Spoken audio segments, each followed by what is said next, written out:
Welcome back to Microeconomics. I'm Keith Akucha. We're carrying on in this series of firms and their customers.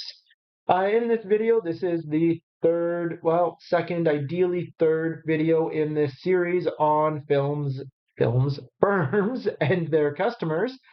I say ideally third because although majority of this is standalone from the first video where we built the idea of the ISO profit and the feasibility set of the demand curve, most of this is standalone, just carrying on from that.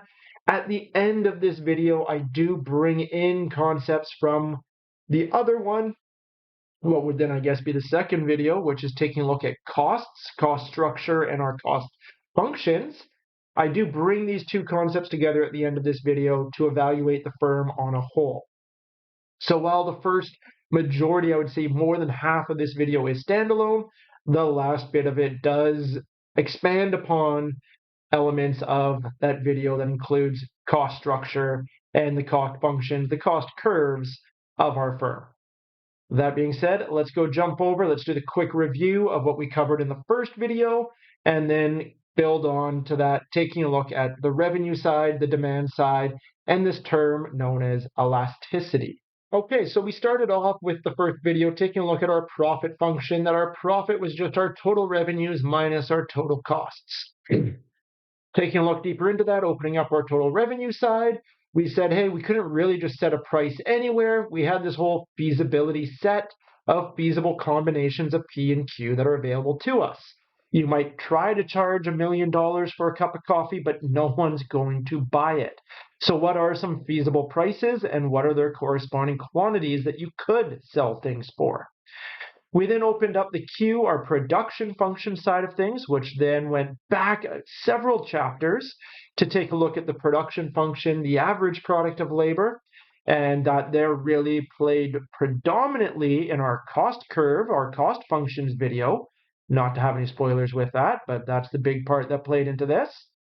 But to focus on the whole thing, total revenue, this feasibility set, the combination of a feasible price and quantity, came from, again, throwing back several videos, our whole budget constraint and figuring out, given the feasible budget before us, what are our combinations of, say, coffee and scones that we could consume, given the highest level of utility we could obtain. Well, we then decomposed some price change, price of coffee falling from $2 a cup to $1 a cup, into the income and substitution effect, and we see how ultimately that just translates to a falling price of coffee results in an increased quantity of coffee being demanded and increased quantity of coffee being consumed. This total increase is partly income, partly substitution, and we see that here, partly income, partly substitution, but end of the day, really the part we're interested in is that overall effect. Price fell from $2 to $1. Quantity of coffee increased as a result. So income, substitution effect, it explains it. It gives us a lot of insight as to what's happening. But the big overall effect for an intro to microeconomics is this overall effect, this what we would call law of demand, price down, quantity up. From here, in the video, we took a look at figuring out, given our feasibility set, what's the highest level of profit we could obtain. Really, this is the same idea as what we did up here, which was, given our feasibility set of our budget, what is the highest utility we could gain? Really the same process, in this case, feasibility set of PQ combinations, and highest level of profit we could obtain, highest ISO profit available to us. Again, everything that we've looked at can be boiled down to where is the marginal rate of substitution equal to the marginal rate of transformation. When those two are equated, we are at some maximum point. Goal of this video, though, is to dive deeper into the total revenue side, to dive deeper into some features of this demand curve, and then to introduce this whole concept known as elasticity. And importantly, not just for the fun of all of that, but to see how this plays into firm behavior, how this plays into the firm's ability to choose their price, and what it means altogether for market efficiency or if it just causes structural failures altogether. So let's take a deeper look at that. Let's dive into the total revenue side of things. Okay, so our total revenue altogether is just simply P times Q. The price that we get to sell the good for times the quantity that we get to sell. Ultimately, though, as we've seen, this P times Q comes from our feasibility set. That is, this P times Q comes from our demand curve, can also be thought of as our willingness to pay curve.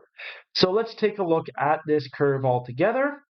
We have vertical axes, we have our horizontal axes.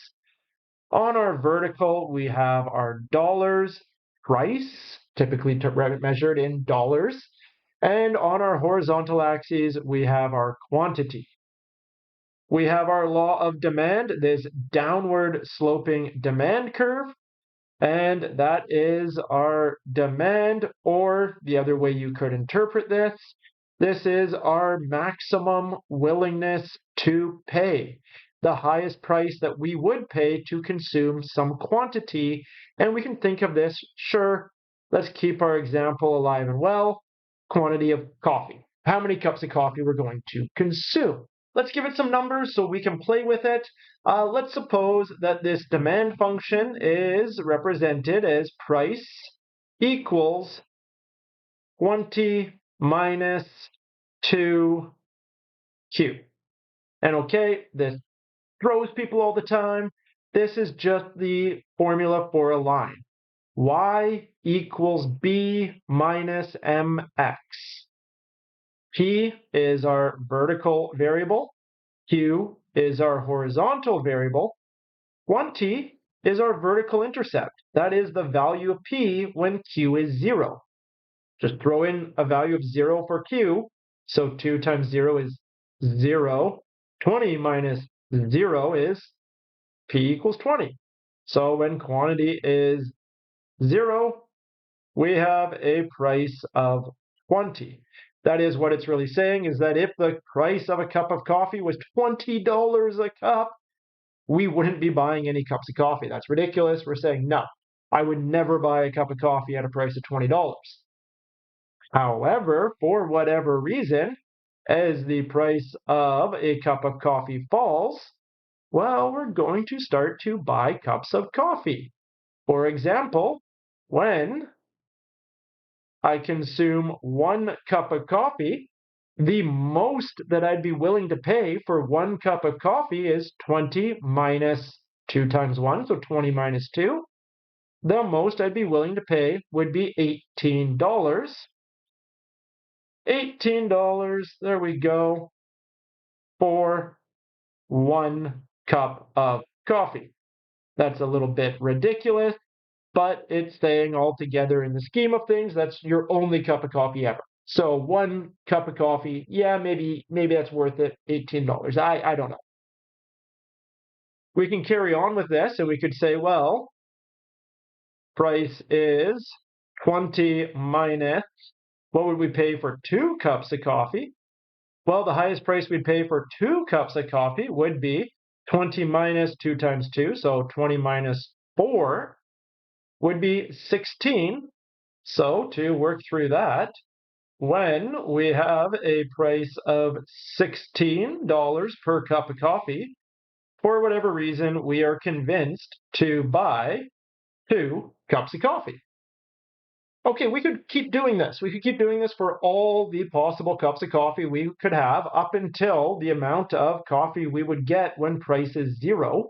And that is when it's a 0 price of a cup of coffee, we would consume 10 cups. Where did I get that 10 from? Well, it's a bit of an algebraic trick. We could just set 0 for price is 20 minus 2Q. Go through our algebraic voodoo, rearrange it all, solve for Q. Ultimately, the trick is how we can get this horizontal intercept is we would just take the vertical intercept, divide it by the magnitude of the slope. So 20 divided by 2 gives me 10. And that's how I get my horizontal intercept. Nice and easy. Okay, what we want to take a look at, though, is Great, we played around with this idea of demand. What we've seen is that for every +1 cup of coffee, we have to lower the price by $2. So I want to sell an extra cup of coffee, I have to charge $2 less per cup. I want to sell an extra cup of coffee, have to drop the price by $2. Right? And you're like, Keith, we only have 2 data points. How can we know that for sure? Well, I can know that for sure because my slope is -2. That is -2 times Q is the effect on P. But let's showcase it because maybe you don't believe me. Maybe you don't believe me, and that's fair. Let's go and take a look at the next case here. Maybe let's make sure that's a straight line. There we go. I'm realizing that my scale is going to be terrible. This is 3, and apparently that's 10, but that's okay. So what do we get? We have, final one here, price is 20 minus our slope. We have a quantity now of 3. What would be the price we'd pay for 3 cups of coffee going and having an additional cup? The most that I would pay for that third cup of coffee would be 20 minus 6 would be $14. Like I said, every additional cup of coffee, we would have to drop our price by $2 in order to sell an additional cup. The point that we're getting at with all of this is some impact on our total revenue. And what I want you to keep in mind is, hey, with our total revenue, yes, it is P times Q, but take a look. Every time I increase my quantity of cups of coffee sold, I need to decrease the price. So I get this inverse relationship between the two, which kind of leaves some confusion as to what's happening to our total revenue here. Is our total revenue growing? Is our total revenue shrinking? Where is it at? And if we were to just keep going through with this, let's go and just take a look at a few of the other extremes. I'm going to jump down here just so that we can play around with a few different points. Let's go and change to blue just to distinguish or difference it, I guess. Let's say that we have, let's say, jump down here, something like that. So at this point, let's say that that is, I don't know, what do I want to say? Let's say this is total quantity of, sure, if that's 10, let's say this is 7. Okay, what's our price at 7? Well, 2 times 7 is 14. 20 minus 14 gives me 6 cups of coffee. And then let's just go one more. There we go. Let's say there, that is 8. So what's our price at 8 cups of coffee? Well, 2 times 8 is 16. 20 minus 16 would be 4. So again, same thing happening, minus $2 in order to sell an additional cup. What I want to evaluate is what's happening to our total revenue as we move along here. So to start off, let's say we start off at $16 per cup of coffee, and we're selling 2 cups of coffee. Great. P times Q is our total revenue. So P times Q, we have P of 16 times a Q of 2. We are getting this box here. Let's just shade this in. We're getting that box there as our total revenue altogether. Okay, great. What happens if we sell more coffee? What happens if we increase to 3? Well, let's go do that. Change to a bit of a darker color so we can differentiate. If we are now selling 3 cups of coffee at $14 a cup, well, we're now $14 a cup, 3 cups of coffee. We're now collecting all of this as total revenue. That gives us this box as our total revenue altogether. What has happened? Well, let's go back and let's do the math with this. So initially, we had $16 per cup. So this is just, maybe let's not use dollars. Let's be a little bit more consistent. Let's say price times quantity equals total revenue. So at 16, we sold 2. So 16 times 2 gave us $32 of total revenue. We then dropped our price to 14, increased our quantity to 3.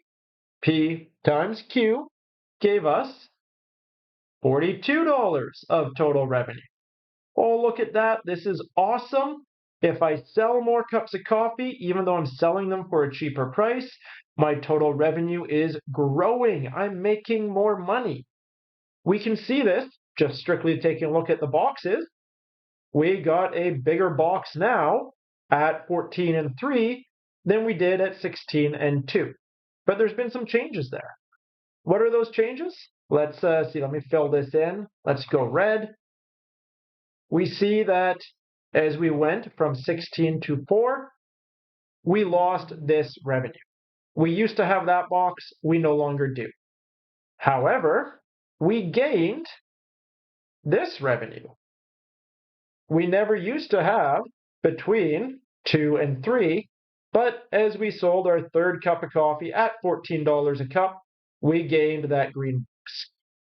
Taking a look at this all together, it should hopefully be pretty clear that the green box is bigger than the red box. As a result, what has happened to our total revenue? Well, it has increased by the difference between those two boxes. Green box being bigger, our total revenue has increased altogether. Great, awesome, good things. Okay, let's carry on. Let's take a look at another example of this. And let's just go and say, well, what if we're at now price of $6 per cup of coffee? Because clearly, as we sell more and more, lower the price, increase Q, we get higher revenues. And maybe that's true. At $6 per cup of coffee, we are selling 8 cups of coffee. That's what we said, right? 6. Oh, sorry. I'm wrong. At $6 per cup of coffee, we are selling 7 cups of coffee. There we go. 6 times 7, that gives us altogether $42 of total revenue. Well, okay, we're not worse off, so I guess that's a good thing. Again, this 6 times 7, where does that show up? Well, that shows up, let's just again use kind of an orangey red. P times Q, that box there, clearly not that box, it's going beyond the demand curve. Let's go this way, there we go. 6 times 7, that box, that is our total revenue that we get. This is our $42 from selling 7 cups of coffee for $6 a cup. Well, let's see if we can continue our pattern. If we drop the price, so we drop the price to $4 a cup, we get to increase our quantity sold to 8 cups of coffee. What happens now to our total revenue? Well, 8 times 4, or 4 times 8, gives us now $32. Uh-oh. Our total revenues are falling now. This seems kind of weird. Before, we could drop the price, increase the quantity, and increase our total revenues. Now, we drop the price, increase our quantity, and our total revenues are going down. That's not great. There seems to have been a reverse that happened somewhere in here. And again, we can visualize this just by taking a look at the change in what's happened. So what has happened altogether? Let's again take a look at these boxes. Let's start off with the red one. What have we lost? We used to get $6 all over that 7 cups of coffee. So that top box there, that difference from $6 to $4 per cup over 7 cups of coffee has now been lost. Same idea as this red box up here, just for this many cups of coffee instead. But we've also gained. We're selling more cups of coffee. So yes, we're getting a lower price, but we're selling more. So we've also won. And in this case, we've only won that additional revenue. We've only won that additional revenue. So we see in this case here, our loss is significantly bigger than our gain. The result of that is by moving from $6 per cup, 7 cups of coffee, to $4 a cup, 8 cups of coffee, we have less revenue altogether. Great. What does this tell us? Does this tell us anything at all? Well, one of the things that it does tell us is that we're going to have this weird relationship between where we are in P and Q and our total revenues. In fact, this relationship ends up looking something like this. Let's go. There we go. Something like that.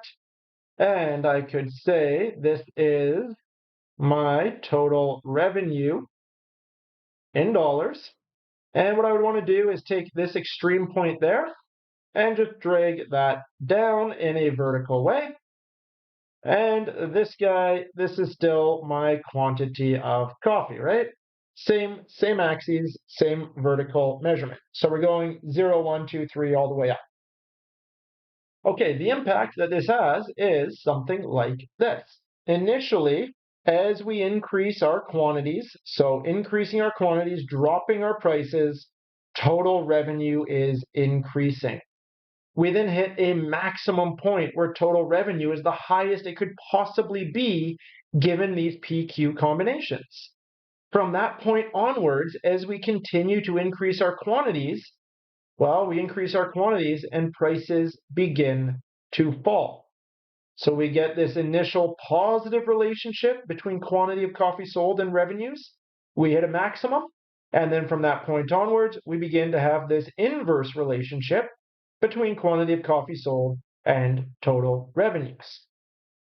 Okay, it's nice to wave my hands and say this is the relationship, this is something that falls out of this, but for any of you who really have that inquisitive spirit, the question should be why? Why does this relationship exist? This relationship exists entirely because of this trade-off between increasing Q, decreasing P, and the fact that they're moving in opposite directions. The way that we can boil this down is by taking a look at the percentage change in each of these. The percentage change. And to deal with the percentage change, we could deal with it here, 20 to 10, and work out these percentage changes. But I find people aren't always great with percentages. So one of the ways that we can make this a little bit easier is let's just change this to be all in terms of 100. And let's go take a look at that. Okay, so if we had this scenario where we just have a demand curve that's expressed as price equals $100 minus quantity, well, we just get 100 to 100. And of course, we could then calculate our total revenue for different parts underneath it. Well, let's take a look at what's happening. To start off, let's pick a point. Let's say we pick a point at 99 and 1. And again, I want you to be clear, this scale is entirely just arbitrary. So at a price of 99 and 1, and then we go and move to 98 and, oh, let's try that again. 98 and 2.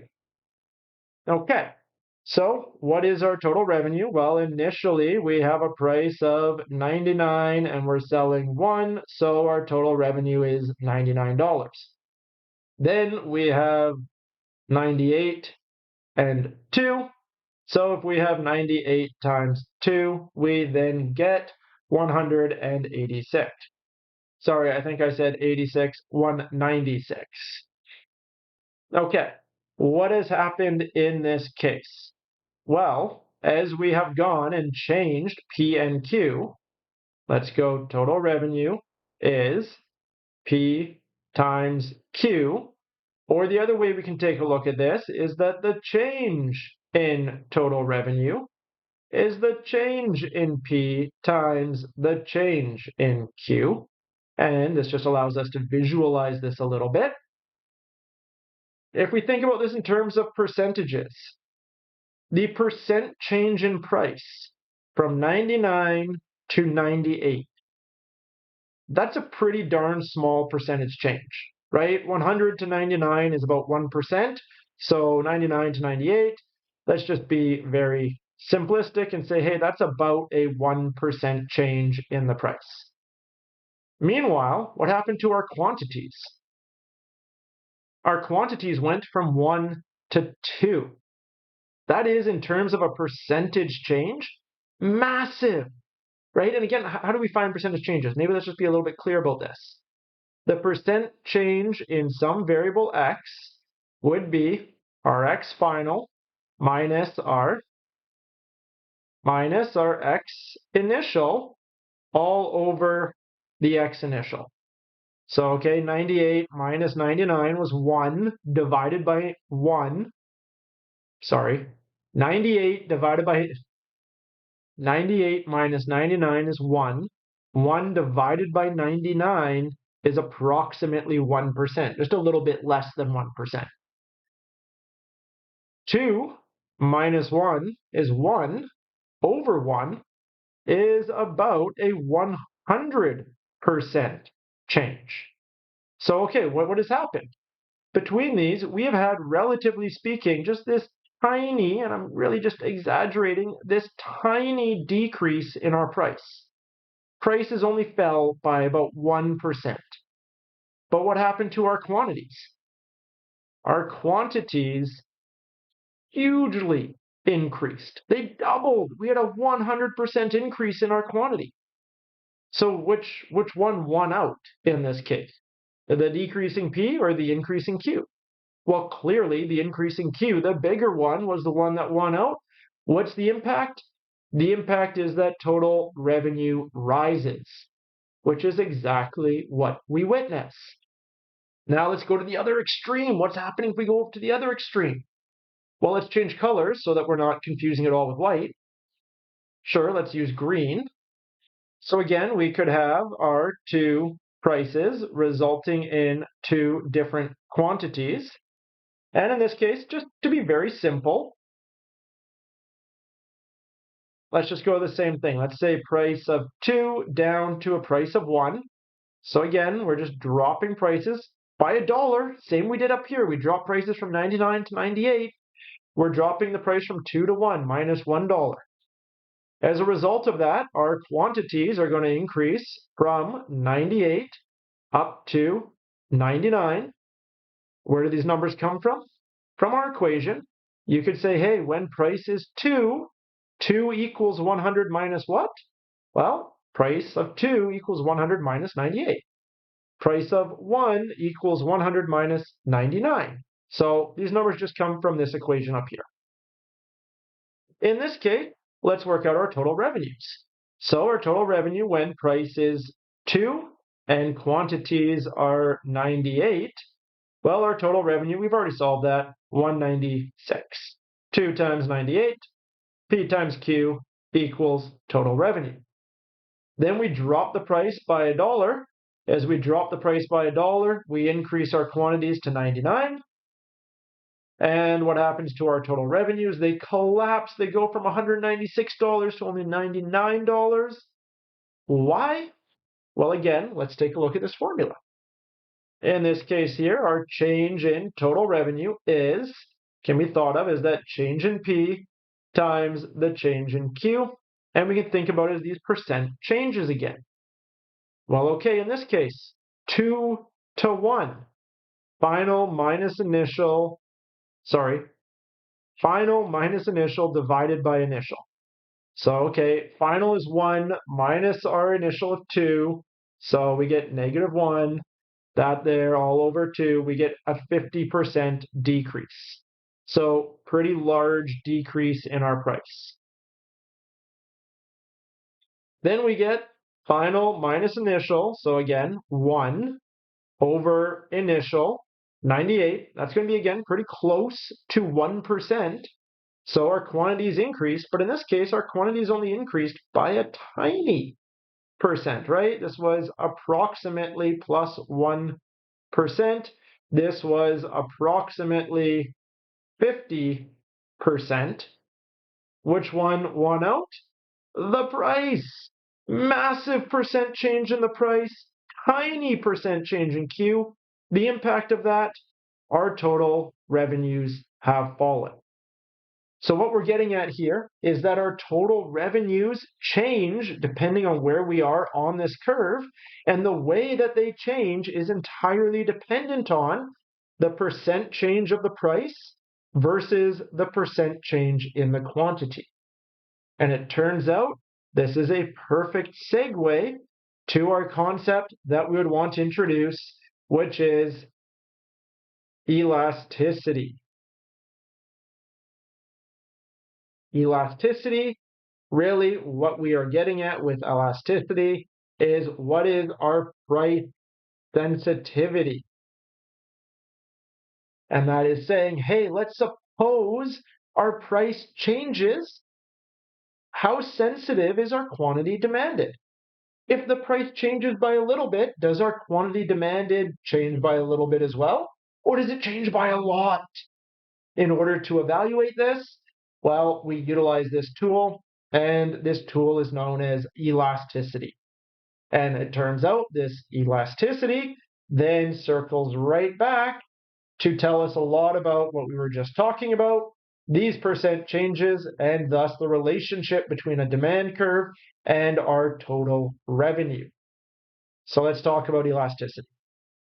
Okay, so ultimately the idea of elasticity is saying, hey, how sensitive are we to the price?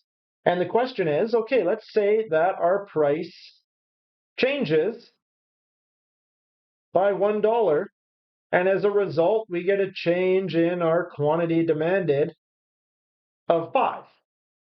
The question is, well, is this a big deal? Was this a sensitive change or not? Or, put it another way, let's say our price changes by $1 and we get a change in our quantity demanded of 2. Well, you might look at this and say, well, okay, hey, between these two scenarios, the first one had a $1 change, 5 change in quantity.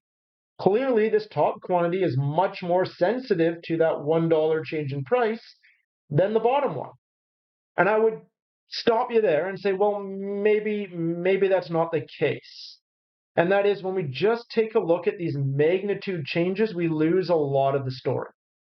And that is, what if this change in quantity was going from 1,000 to 1,005? I mean, is that a very big change in the amount that we're consuming?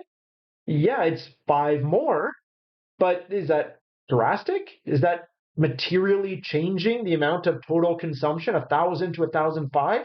I mean, that maybe really isn't that big of a difference. What if this is a difference is moving from 1 to 3? Well, hey, we used to only have 1 cup of coffee. Now, because of the change in the price, we're having 3 cups of coffee. Well, hey, that is a drastic change. So, initially we said maybe this guy's more sensitive because it's a bigger change, but it turns out that's not enough information. We need to know, what is this change in relation to where we are, where we end up. Same with this. We said, hey, that's just a smaller change relative to that, but compared to where we started, where we ended up, maybe this is actually quite a massive change. We could have the same issue talking about the change in prices. Our price changes by $1. I don't know, is change of price of $1 a big deal or not? What if this is, change in the price of a cup of coffee? Cup of coffee goes from being charged $1.50 to being charged $2.50. Dollar change, but is that a big change? Yeah, that's quite drastic. Price of gasoline. Price of gasoline goes from being $1.25 a liter to being $2.25 a liter. Is that a big change? Yeah, arguably that is a huge, massive change. But are all $1 changes the same? Maybe the price of a car goes from being $10,000 to being $10,001. Is that meaningful? Is that drastic? Does that have any real tangible influence on us? Probably not. Probably not. So what I'm getting at with all of this is that we can't just take a look at the magnitude change of P and Q, what we need to do is kind of like what we were doing up there with our total revenue. I need to figure out what is my percent change in price. I need to figure out what is my percent change in Q, and that quantity demanded there.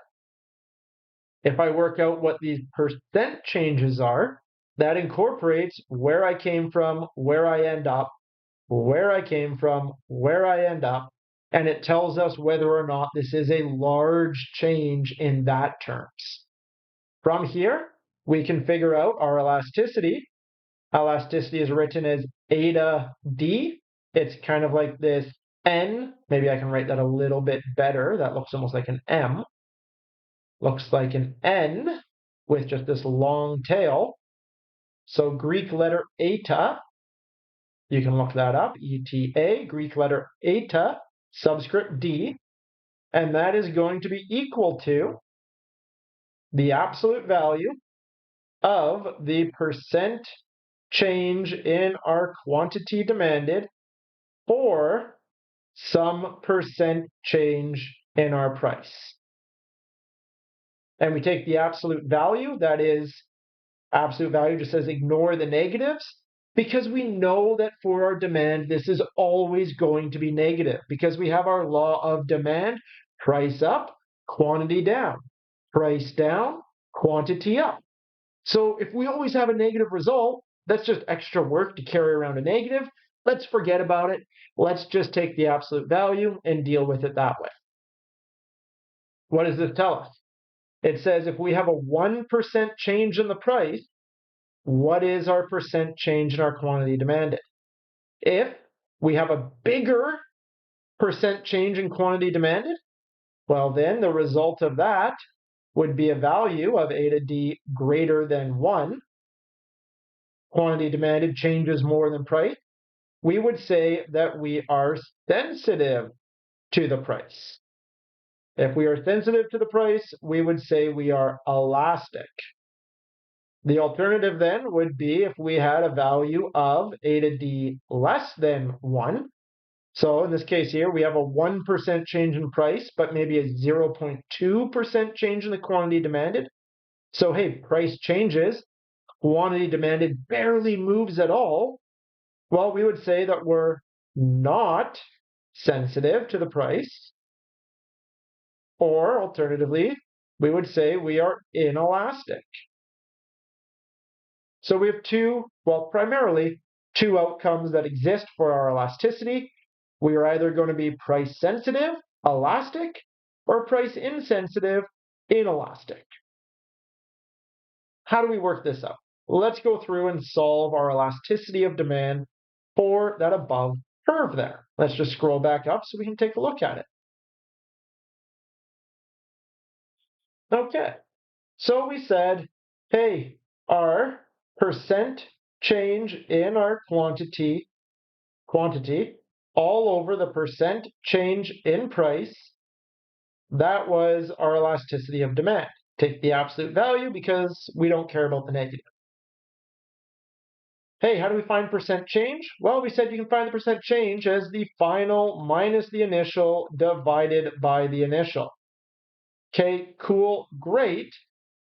Maybe you see a bit of a problem, and maybe you caught this when I was working through the example earlier. And that is when I was working through the example earlier, I said, hey, 1 to 2 was a 100% increase.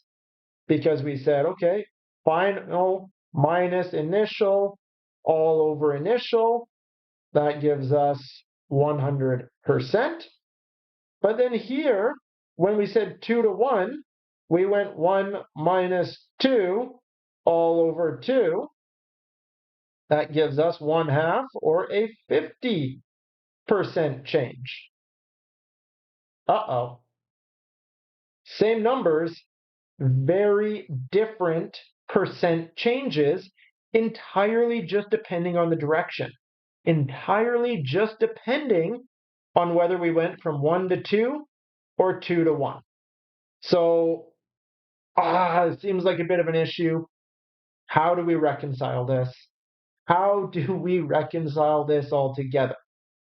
Well, the way that we reconcile this is we are trying to find the elasticity between 2 points.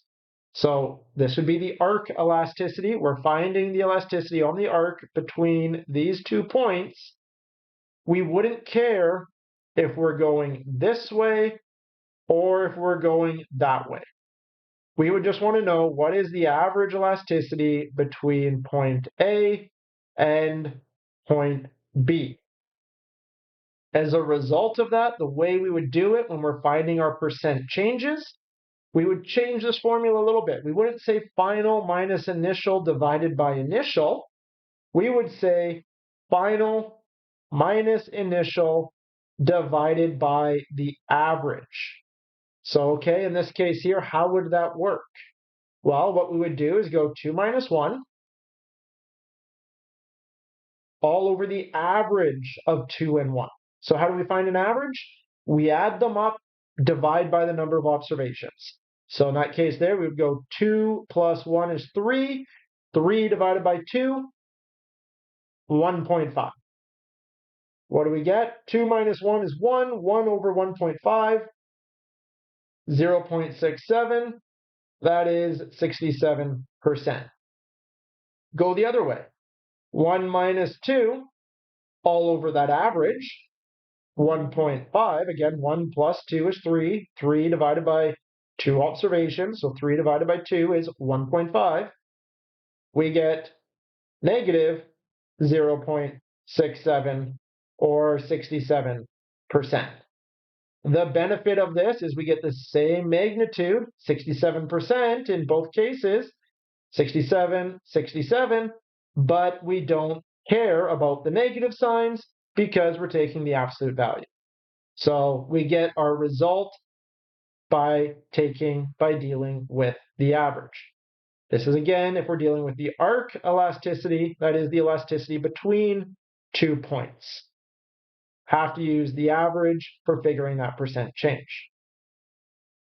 What this means, though, is that we can kind of play around with this equation a little bit. And by playing around with this equation, believe it or not, this may actually make our lives easier. And you're like, Keith, algebra has never made my life easier. And okay, fair point, but let's just see, maybe it will. Maybe it won't, I don't know. But let's take a look. Let's open this up. So we said the elasticity of demand was the percent change in our quantity demanded for some percent change in price. We could rewrite that then as percent change quantity demanded. So that would be quantity demanded final minus our quantity demanded initial all over, I'll call it quantity demanded bar for the average quantity demanded. So this is just our percent change, final minus initial divided by average. All of that divided by, same thing for price. Price final minus price initial all over the average price.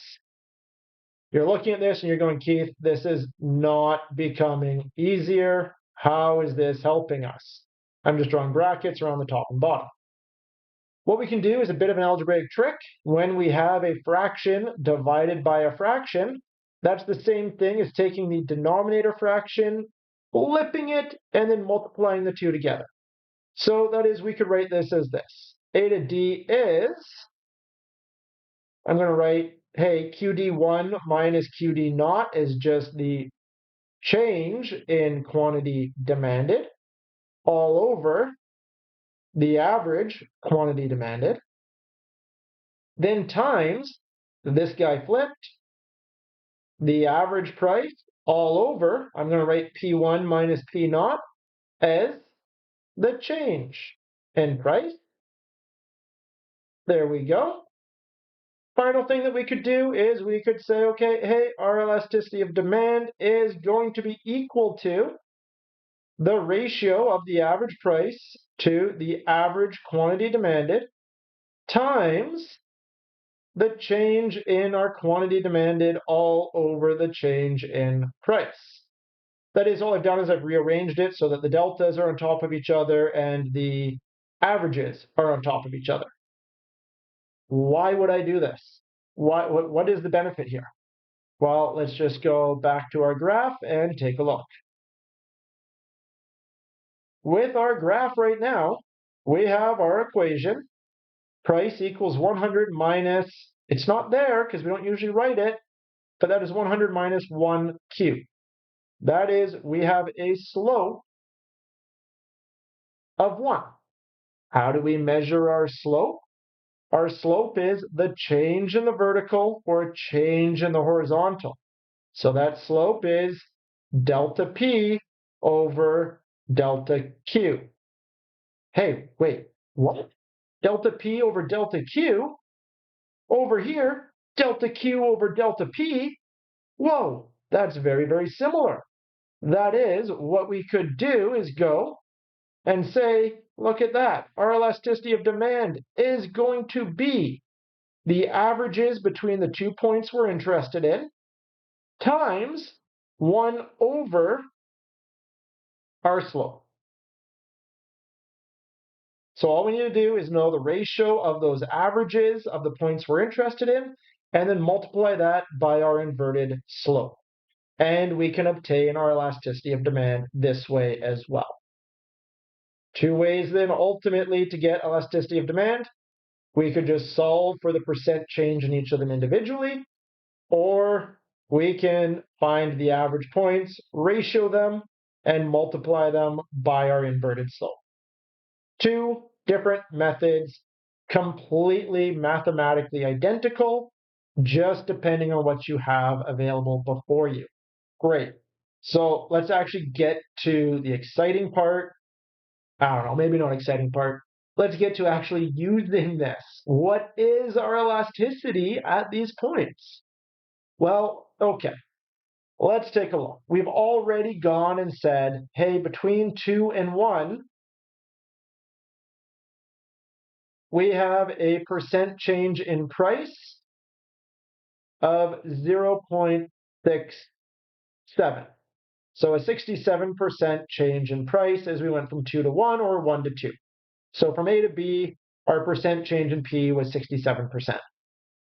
What was our percent change in quantity? Well, again, we don't care if we're going 98 to 99 or 99 to 98. So we'd want to do the same thing. We'd want to figure that out as the average. So same idea. Let's make some room for us to do that. 99 minus 98 all over the average between those two. So 99 plus 98 divided by 2. That's going to give us 98.5. And what do we get? We get 1 all over 98.5. That's going to be pretty close to 1%. To be completely exact, no need to be, but 1 over, that gives us 0.0102 or 1.02%. So like I said, essentially 1% change here. So 0.01. Okay, great. Let's find our elasticity then. We have what we need. What is our elasticity of demand between A and B? Well, we have a percent change in quantity of 1%. We have a percent change in price of 67%.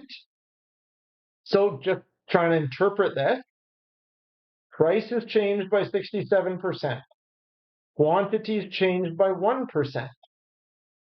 Are we sensitive to the price or not? Huge change in price, tiny change in quantity. Are we sensitive to the price? No, because price has changed by a lot. We've barely changed our quantity demanded. The result of that is going to be a value less than 1, and 1 over 67 gives us an elasticity of demand of 0.149.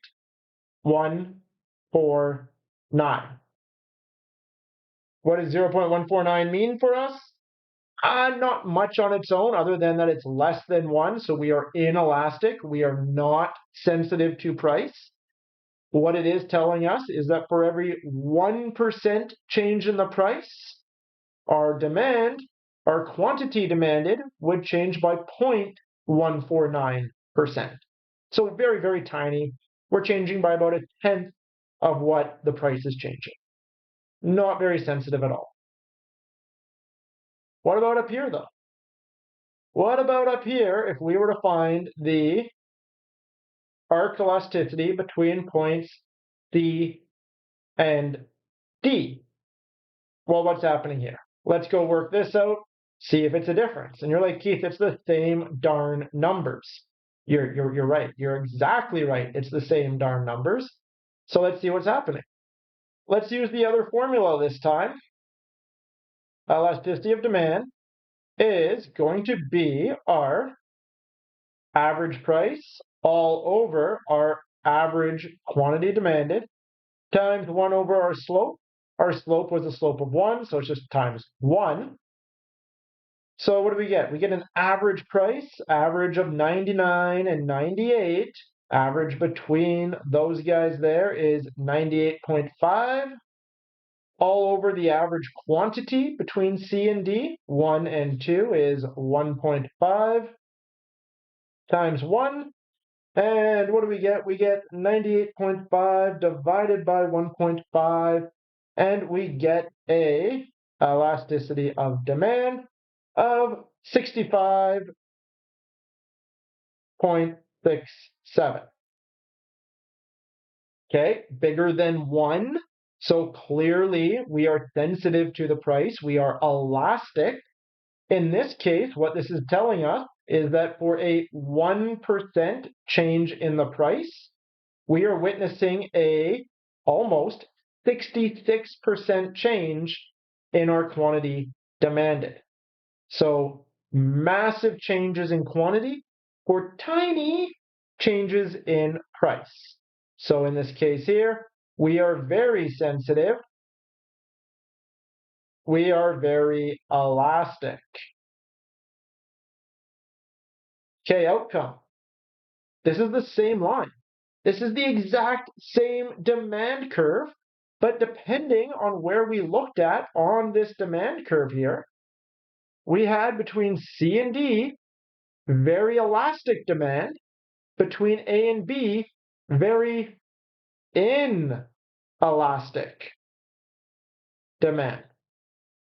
This is the entirety of playing into it. This is the entirety of why it's important for us to take a look at these percent changes, because although it's just $1, 1 unit, $1, 1 unit, where we came from and where we end up is very important for the relative change and the impact that's going to have on our revenues and everything else with it. So in this case here, when we are elastic, any change in price has a much bigger change in quantity. The result of that is when we're doing our total revenue, if I know that I'm elastic, P times Q, I would know that some drop in price is going to have an outsized impact on my quantity because my quantity is sensitive to those prices because I'm elastic. So which one wins out? The quantity does.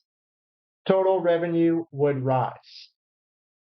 If I'm down over here, total revenue is P times Q, and I drop the price.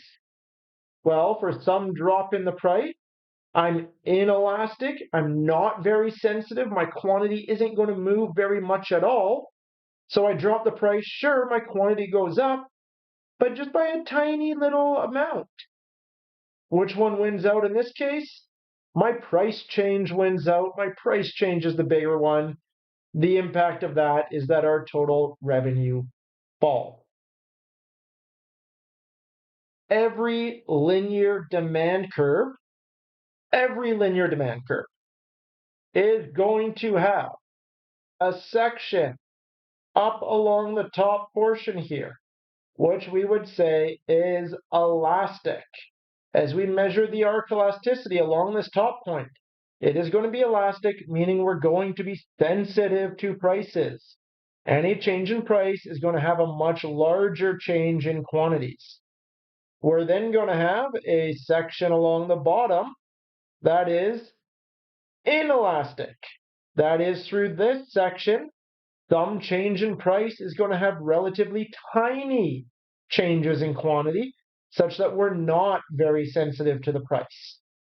Of course, right in the middle here, we're going to have some point, our transition point, such that the elasticity of demand is equal to 1. And we would just call that our unit elastic point, such that at this point here, say a 5% change in price translates to a 5% change in our quantity demanded. They are equivalent, they are equally sensitive to each other. One is not changing disproportionately more. If we get demand curves that are flatter, so the flatter the demand curve, the bigger the elastic section is. The steeper a demand curve, the bigger our inelastic section is. To the point that we can have two extremes, our two extremes being, let's take a look at them. Let's draw two graphs here. Our two extremes, so for our dollars on our vertical, our quantities on our horizontal. The first extreme, let's use a different colored line. A completely horizontal demand curve. So what's happening here? For any change in price, so law of demand states price up, quantity demanded down, or price down, quantity demanded up. What that would mean for a horizontal demand curve then is that if we have some point and the price were to go up just a tiny, tiny little bit, we would go all the way to 0. Alternatively, if our price were to go down just a tiny, tiny little bit, we would go all the way out to infinite demand. That is, for any super tiny change in price, we have a massive change in our quantity demanded. We would say that a perfectly horizontal curve is perfectly elastic. Perfectly elastic. And that would be elasticity of demand equal to infinity. The other extreme then, let's use red for this. Our other extreme would be a vertical demand curve. And so here we go, again, vertical demand curve, same law of demand, but in this case, it doesn't matter what prices do. Prices go up a lot, great. This is our quantity demanded right here. Prices go down a lot, great. That's our quantity demanded. Our quantity demanded is not moving at all as prices move. In this case here, we would say that we are perfectly inelastic. That is, we would have an elasticity of demand of 0. That is, for some change in price, we're getting 0 change in our quantity demanded. We are not sensitive at all to the price. There's no price sensitivity. We're just always going to buy what we're going to buy, irrespective of what you charge us for it. Think of something like, I don't know, insulin to a degree. Insulin would probably be pretty close to being perfectly inelastic. You need it to stay alive. If they charge it really, really cheap, you're not going to start buying a bunch of extra insulin. You only need what you need to live. Alternatively, if the price of insulin were to go really, really, really high, well, you're not going to stop buying insulin. As long as you can afford it. I mean, to a degree, if you can't afford it, you will. And we see these tragic cases. But if you have the ability to buy insulin, you're still going to buy the same quantity, even at this high, high, high price, because again, you need it to live. Alternatively, in this case here, where we had perfectly elastic, let's suppose this is something like apples. You go to the store and there's Farmer Joe and Farmer Brown's apples, and they're both selling identical apples. But Farmer Joe has pushed the price of his apples up 5 cents a pound for no reason. They're identical apples. well, you're just not going to buy any of those apples. You're just going to go buy the other farmer's apples because there's no difference between the two. You're just like, why? Why would I pay more for nothing? And so that sense there, by pushing up the price, you've just pushed your quantity all the way to zero. So extreme cases, yes, but what we can take away from that is that the flatter we are, the more elastic we are. The steeper we are, the more inelastic or less price sensitive we are. Okay, so all that the long-winded aside, taking a look at this idea of elasticity. And with elasticity, we've said, okay, great, we have some demand curve such that we have elastic, unit elastic, inelastic demand as we stretch along it. And then we have our extreme cases of perfectly elastic and perfectly inelastic. And then we saw, hey, how elasticity ultimately flows into effect. Let's see where I can find it here. There we go. Our total revenue. That is similarly, the reason why our total revenue was increasing was because up until that point there, this maximum point, draw something like that. There we go. Everything to the left of that point, we are, or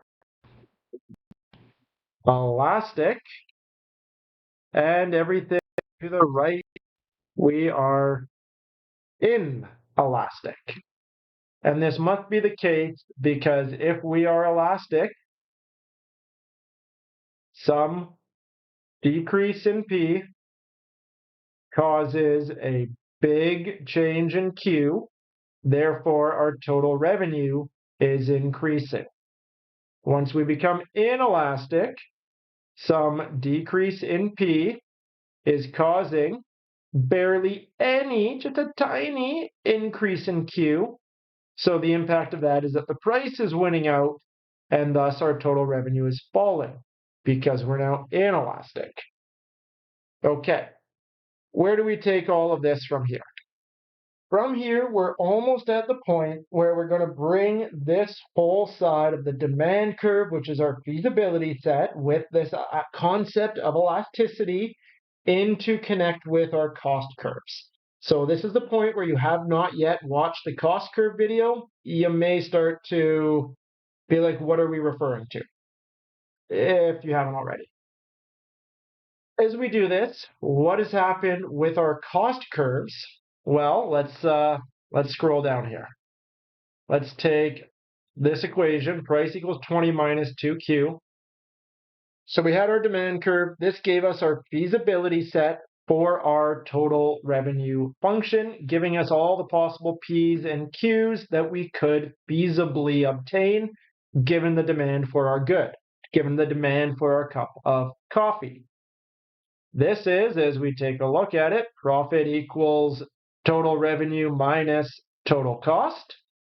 Well, as we went through this total cost side, remember we went and we pulled out some average total cost. We pulled out some average variable cost. We pulled out this average fixed cost, but we just said, you know what, for the most part, we're going to ignore it because it's nothing fancy. And we pulled out a marginal cost. What we're ultimately going to want to do is the same thing for this total revenue side, recognizing that our total revenue side just comes from our demand curve, our feasibility set. So from this, from our total revenue, let's go and work out a average revenue and a marginal revenue. And let's go work through this with our demand function. And again, just one that I've picked up. You can do the same with any demand function at all, as long as it's a linear expression. So what do we have? We have some combinations of, let's go this way. Q, because we put in a value of Q, and then we get P. So, okay, we have possible combinations of Q of 0, 1, 2, 3, 4, 5, 6, 7, 8, 9, and 10. We're not going to go through all of these, but let's go through a few of them. And if we go and put that in, well, 0. 2 times 0 is 0. 20 minus 0 is 20. Great. What's a Q of 1? 2 times 1 is 2. 20 minus 2 is 18. Great. Carry on, put the 2 in. 2 times 2 is 4. 20 minus 4 is 16. We get 14. We get 12. We get 10, 8, 6, 4, 2, and 0. Awesome. From here, we can get all of our total revenues and just multiply P times Q. So doing that, we get, well, 0. 0 times 20 is 0. 18 times 1 is 18. We then get 32. We then get 42. 4 times 12, that is 48. 5 times 10, that is 50. 6 times 8, that is 48. Oh, look at that. Our total revenue was increasing with quantities, hit a maximum, and now we seem to be coming back down. That must be that this bit here, we must have been elastic. That is, our quantities were sensitive to these price changes. And then from this last half, we must have been inelastic such that we were not sensitive to these price changes any longer. And right here at 510 was probably our unit elastic point. But okay, let's figure out, now that I have this full table put together, our average revenue and our marginal revenue. Well, how did we figure out these guys? Average total cost was just our total cost per unit. Average variable cost was just our total variable cost per unit. Marginal cost, change in total cost for a change in units. Well, going to be the same thing here. Average revenue is our total revenue per unit. Marginal revenue is going to be the change in our total revenue for a change in units. Okay, let's work through average revenue first.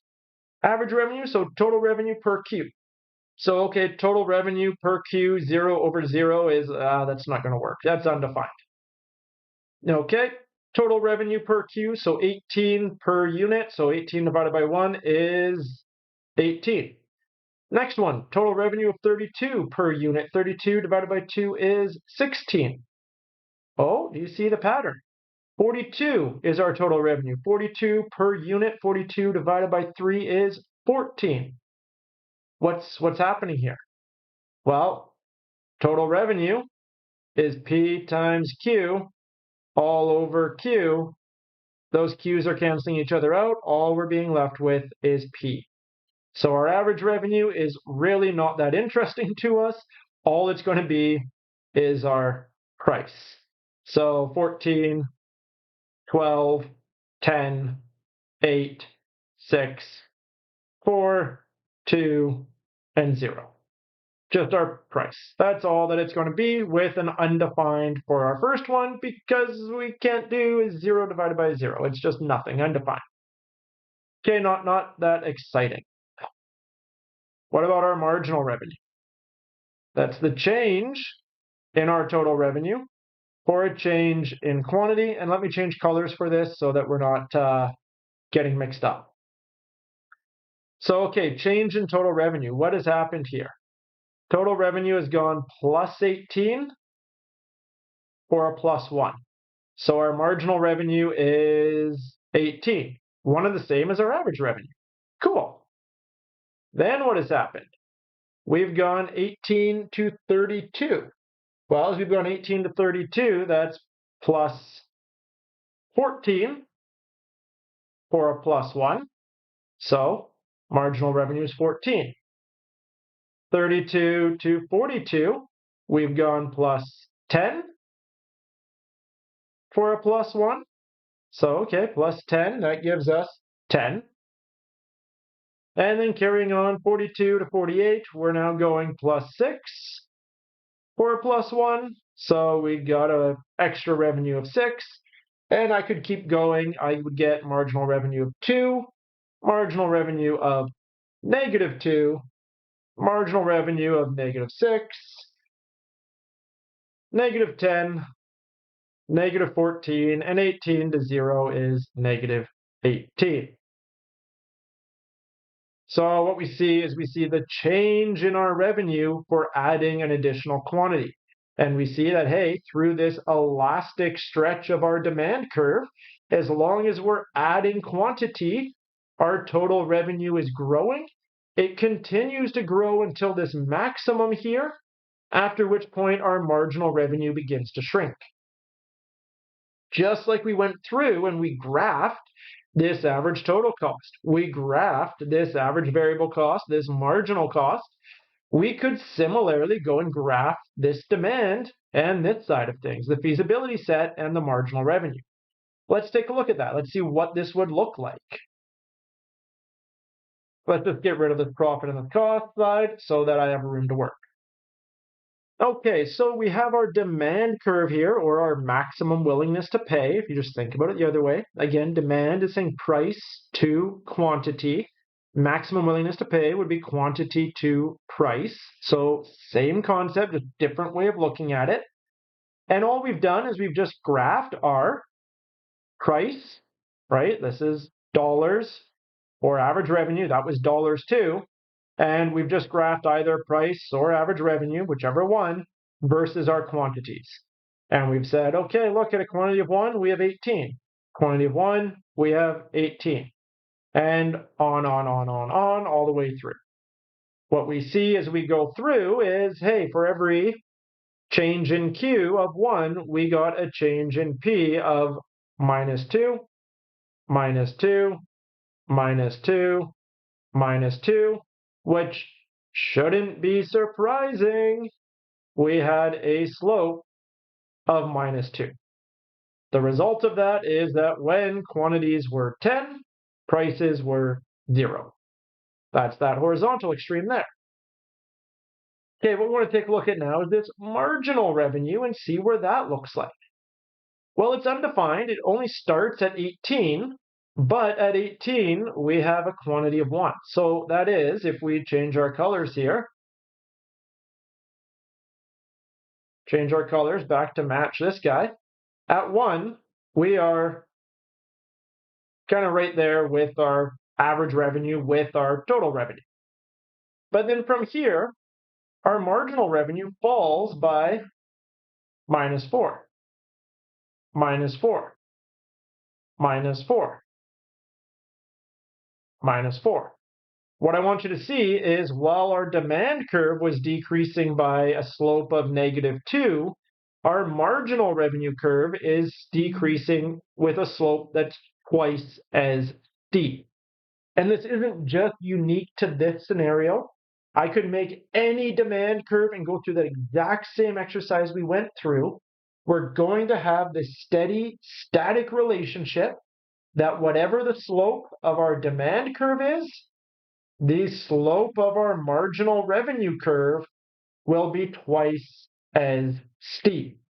So we see we get 18 and 1, same 18 and 18 on both curves. But then as we carry on, we get 2 and 14 versus 2 and 16. So the result of that would be something like, if we said this was 2, we're actually only about there at 14 rather than up here at 16. We then, at 3, are only at 10 rather than at 14. And so, again, we get a little bit steeper as we go down. If we were to expand upon this, altogether, we get this downward sloping marginal revenue curve, which again, keep in mind, our marginal revenue is just in dollars. So we're just looking at dollars per quantity. And we get this marginal revenue curve that is just like our demand curve, but twice the slope. So where our demand had the slope of -$2 per unit, that's our slope, change in P over change in Q, Our marginal revenue had a slope of -$4 per unit, and steady relationship altogether between these.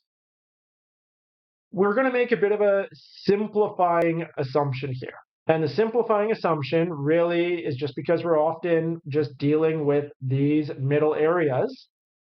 And that is, rather than having this abstract marginal revenue curve that's just some twice as steep, so again, -$4 per unit, what we're going to presume, let's just back this out a little bit, we can say that our marginal revenue curve would just start at the same intercept, be twice as steep, and come down, intercepting there at about 5.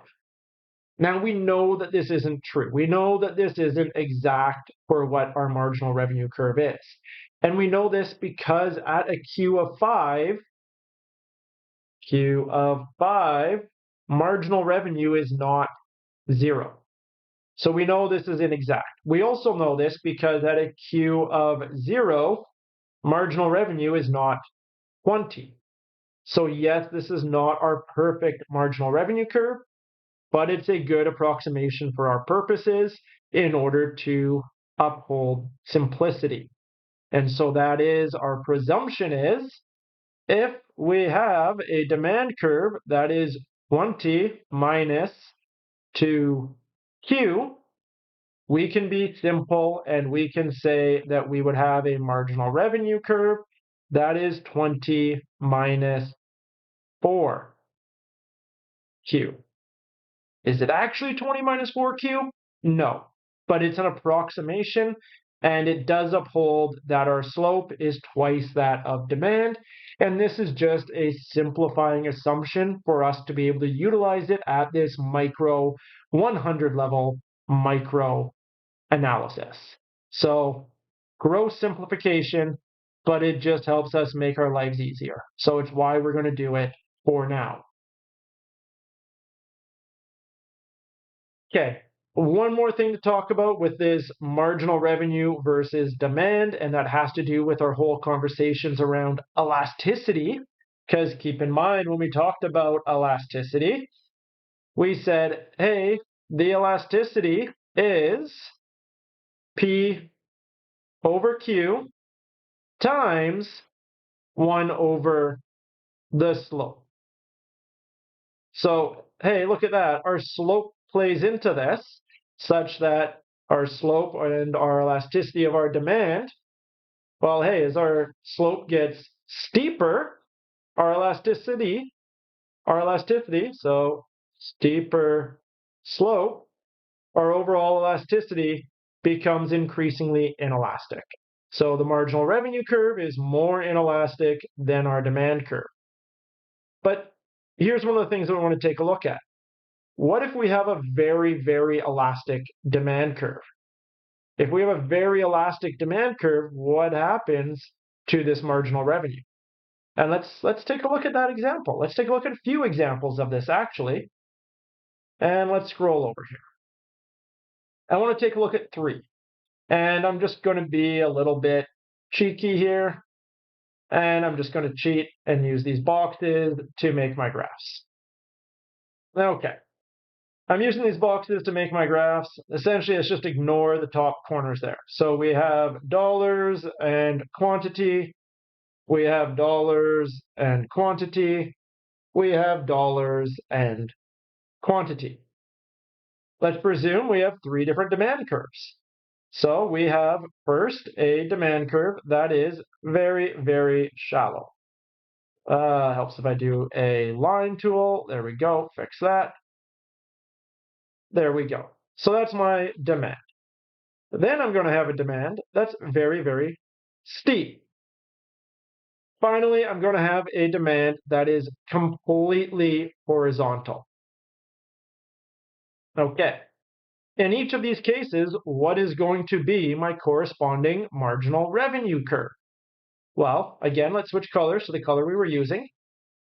In the first case, marginal revenue curve is going to be twice as steep. So if this is a really, really shallow line, let's just give it some context. Maybe this is price equals, I don't know, let's say 50 minus 0.25 Q. So very shallow, less than 1 is our slope. Well, then, hey, our marginal revenue curve is similarly going to be fairly shallow. It's still going to be steeper.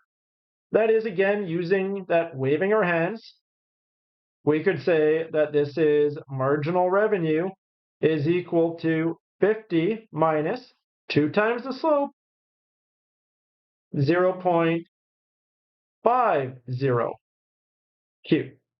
Still twice the slope, but keep in mind we're pretty flat, we're pretty shallow still all the same. Versus in this case where we had the very steep demand, resulting in an even steeper marginal revenue curve. So, okay, this might be, I can't even write that way sideways. Let's just write it here on the bottom. Marginal revenue, let's say that is equal to, let's say that is 100 minus 50Q. What would have been the slope of that demand curve then? I wanted to do this working backwards so that we can see this difference. Well, in this case, that would have been price for our demand curve was equal to 100 minus, well, if marginal revenue is twice the slope of the demand, then the demand is half the slope of the marginal revenue. So 25Q. Great. What I want to see here is that for some quantity, the relationship between marginal revenue and price, we get this bigger difference. Let's take a look at it this way. For some quantity, bring that up. That would be my marginal revenue. That would be my price. Not a huge difference. Here, look at that spread between the two as we have a steeper marginal revenue to price. Very different markup between the two situations. Okay, but what about this last scenario here? What about this last scenario? Well, in this case, this is a perfectly elastic demand curve. So this is the case where we have elasticity of demand equals infinity, and that is because our slope is equal to 0. So if our slope is equal to 0, our elasticity of demand cycles off way up towards infinity. So here's the thing. If our slope in this case is 0, what's twice our slope? Twice our slope is still 0. So what we get is a special case where if we have a perfectly elastic demand curve, the corresponding marginal revenue curve is one and the same. So in this case, and this case only, our marginal revenue equals our price. And they would be one and the same such that price just equals some value, whatever that may be. Maybe this is just, if this was, what did I say that was? I said that was 50, that was 100, so I don't know, maybe this is 40. There we go, price equals 40. We have no slope, slope is 0, so there is no 2 times slope for marginal revenue. It's just also that our marginal revenue is equal to 40. One and the same in that case there. Special scenario. Special scenario. Just wanted to showcase that. But why? Why are we taking a look at this? Well, okay. Here is where it all comes together. Here is where we overlap it with our cost curves. Let's go take a look at our profit function again. We said profit is equal to our total revenue minus our total cost. Well, let's think about this in terms of marginal instead. So what would be my marginal profit? Well, that would be equal to my marginal revenue minus my marginal cost. That is, if I'm selling a cup of coffee and my revenue from that cup of coffee is bigger than my cost from that cup of coffee, well, then my profits are growing. So for example, if I had a marginal revenue of 5 and a marginal cost of 2, well, then I'm making a marginal profit. I'm making an extra $3 off of selling that cup of coffee. So let's keep going. Let's produce another cup.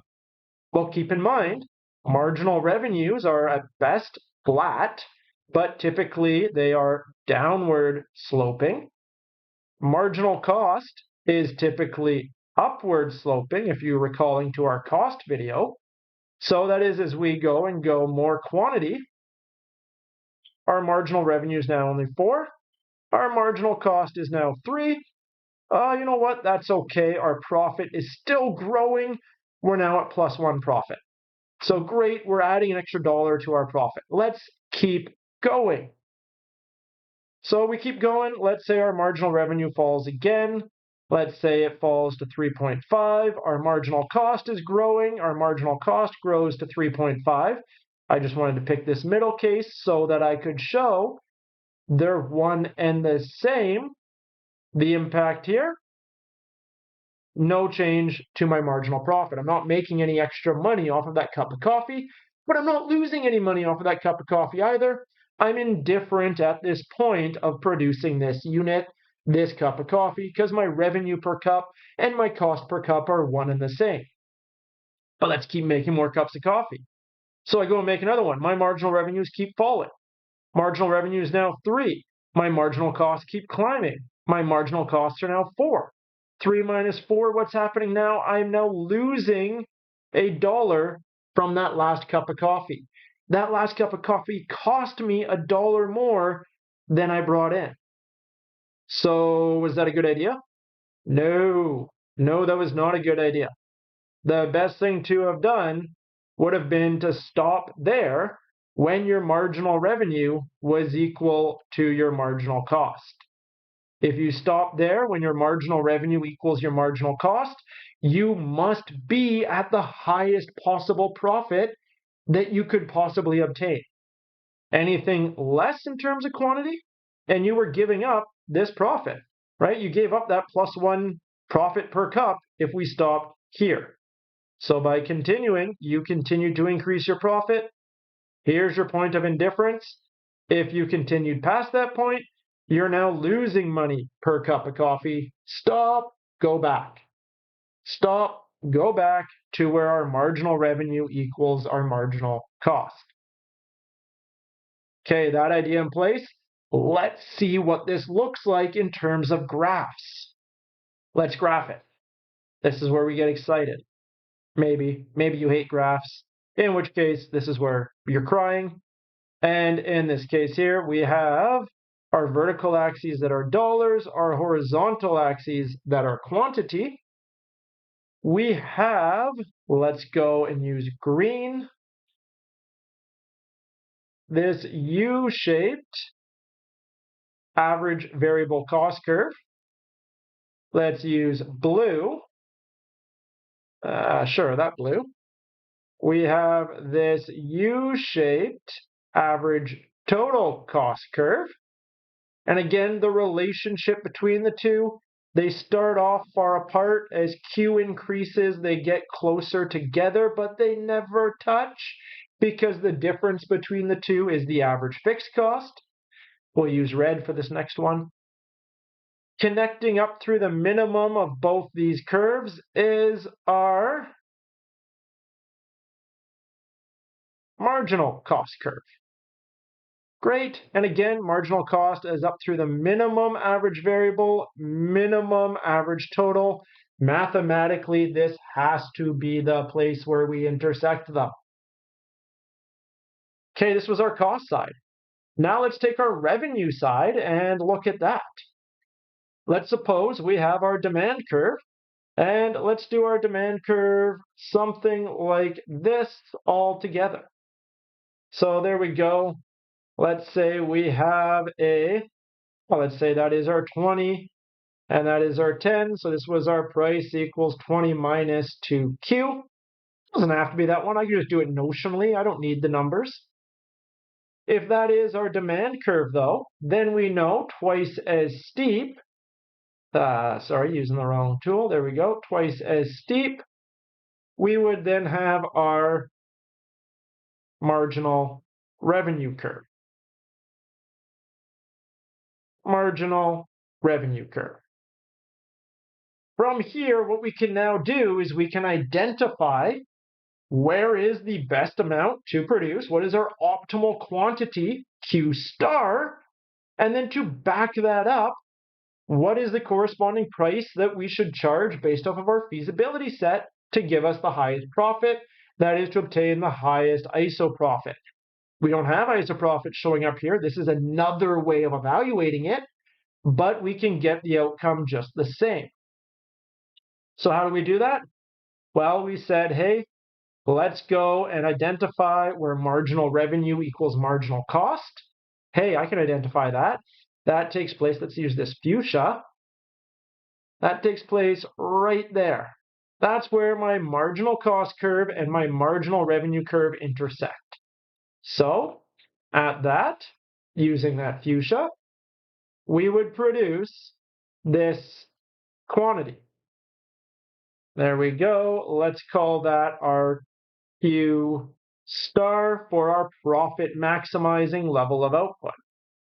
At this Q star, what price should we charge? Well, let's charge the highest price that people are willing to pay. So let's go up to our demand curve and up to our demand curve. So that brings us right there. And we can drag that across. That's going to give us our corresponding price. And we get our total revenue, P times Q. So altogether, P times Q, that is our total revenue. This is our revenue side of the whole equation. Great. What about our cost side? What is our profit looking like right now? Are we making money? Are we not making money? Are we winning, losing, positive profit, negative profit? Are we actually maximizing? Well, let's take a look. Where are we at for that? Let's use that blue again because blue was our total cost, right? Average total cost is our cost per unit. So our cost per unit at Q star is right there. So that gives us, let's use that blue, drag that guy across. That is our average total cost or our cost per unit. So what do we have so far? We have that profit is equal to our total revenue minus our total cost. Well, hey, we don't have any totals in here at all, but we do have a lot of averages. So let's use that. Divide everything by Q. So our profit per unit is equal to total revenue per Q. Remember, total revenue is just P times Q, so those Q's cancel out. That is just price minus total cost per unit. That is our average total cost. So, hey, look at that. Our profit per unit is our price minus our average total cost. We have a price up here. We have an average total cost down there. That is, we are earning positive profit per unit. Altogether, what is our total profit? Well, let's just multiply that Q in, and we get profit is equal to price minus our average total cost times our quantity, and that is our total profit. Where does that show up? Well, that would be, let's use green to denote profit, price minus average total cost, all over our quantity. There you go. That is your profit altogether. How else could we view that if you wanted to view it different ways? Well, we could view it a few different ways. Let's say, what is our total revenue? Let's use fuchsia for this total revenue. Your total revenue side of things is, sorry, completely just blocked that over. Let's try that again. Our total revenue side of things, there we go, I'll use fuchsia for the total revenue, is price times quantity. So we're making all of that as our total revenue. There we go. Made it shaded a little bit so we can see see the behind stuff. Okay, here, let's get rid of the profit actually. Okay, there we go. That fuchsia, that is our total revenue. What are our total costs? Let's use, I don't know, let's use this blue for costs. So total costs is this blue. Well, we have our average total cost, so our cost per unit all over Q star units. So there we go. We have that as our total cost. Let's again just make that a little bit transparent so we can see through it. We have our total revenue minus our total cost. So the fuchsia minus the blue. All that's left over is this little bit of top fuchsia. That little bit of top fuchsia is, of course, our total profit. That was what our green box was before. And so by differencing these two, we get our profit altogether. And in this case, yay, we're earning positive profit. We are profitable. And we have that outcome. Okay, let's play around with this a bit. What if we have a situation where we have increasingly elastic demand curves? What if we have a situation where we have perfectly elastic demand curves? And let's take a look at that. Very similar case altogether. Our cost curves stay the same. The difference is our marginal revenue is going to look slightly different. In fact, our marginal revenue will be one and the same as our demand, as we've seen.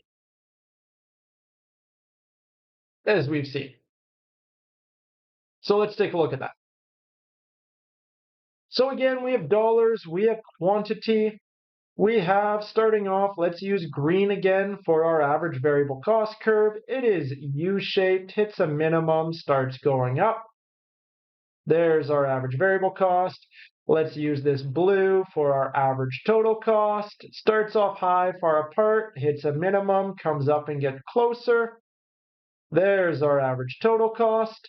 Using red, we then have our marginal cost that then comes up through the minimum average variable, minimum average total, and then carries on upwards.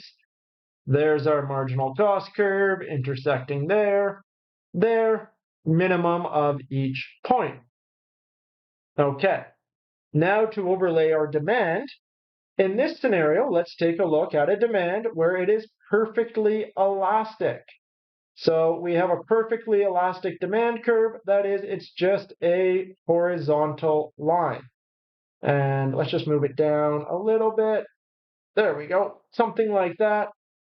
This is our demand. Now, to get our marginal revenue is just the demand with twice the slope. Well, to be horizontal, we have a slope of 0. What's twice of 0? Still 0. So what we get is we get a demand that equals our marginal revenue, such that the two are one and the same. Great. From here, we want to identify our Q star, such that marginal revenue equals marginal cost. Where does that happen? Again, let's use this fuchsia color. That happens right there. That's where the two curves cross each other. Let's identify that again in that fuchsia. There. That is our Q star. Okay, while we are producing Q star, what is the price that we're going to charge? Well, the price we're going to charge is the highest price that suckers are willing to pay based off of their demand, our feasibility set, right? That gives us all of our PQ combinations. So up to our demand curve, and we say that at this Q, the price that people are willing to pay is that one there. So there's our price at that Q. We have our feasibility set based off of this horizontal demand curve. The question then is, based off of this, are we making money, losing money? Where is our profit sitting? Well, again, let's take a look at that. We have our price, take our Q star up. It touches our average total cost right there. Let's change that color for the average total cost color. drag that one across, and we get our average total cost. Uh-oh. What did we say? We said that profit can be written as price minus average total cost times Q. Okay, so in this case here, our price is some smaller value. Our average total cost is some bigger value. In this case, we have negative profit.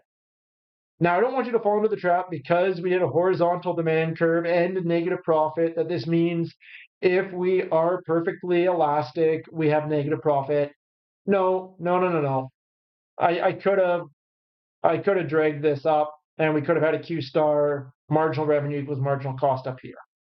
I just chose to demonstrate this to have the opposite case so that we could have negative profit to complement the positive profit in the other case. How does this work out again? Well, okay, again, let's use our boxes to see this. Starting off with our revenues, let's use green for revenue. Well, our total revenue is going to be, let's use green here. Okay, total revenue is price times quantity. So, total revenue, price times quantity. We can say, here's our price per unit all over Q star units. There is our total revenue that we're bringing in. And again, let's just bring that down. I guess I should select it first. There we go. Let's bring that transparency down so that we can see the lines behind it. There we go. There is our total revenue in green. What are our costs though? Well, our costs, so again, costs, maybe let's use red for costs this time. Our total costs are going to be our cost per unit times the number of units. And why does that work? Well, because average total cost is just our total cost per unit. So if we times that by number of units, those Q's cancel each other out and we just get our total cost. So, okay, that being said, let's take a look. Let's go red. Let's drop that transparency. We get our cost per unit. So we're paying this amount per cup of coffee all over this many cups of coffee. And we get our total costs. What we see is that we have this extra bit up here that is not covered off by revenue. This leftover bit, that is our negative profit. That is what we are losing. And that is that difference between this price and this average total cost times our Q star number of units. So we've taken a look at a situation where we have this perfectly elastic demand curve and negative profits as a result. I'm going to wrap up there for this video. We've taken a look at the cost curves. We've taken a look at two different kinds of demand curves. We've identified our marginal revenues. From there, we've said, hey, where's our marginal revenue to marginal cost using this method to identify our Q star. Once we've identified our Q star, we've then utilized our feasibility set to determine the price. Comparing that price to the cost per unit, we can then determine the profitability of a given firm. That does us for the firms and their customers chapter. All three videos said and done. If you have any questions on this, of course, please feel free to reach out either in class, through D2L, or by email. Thanks, until next time.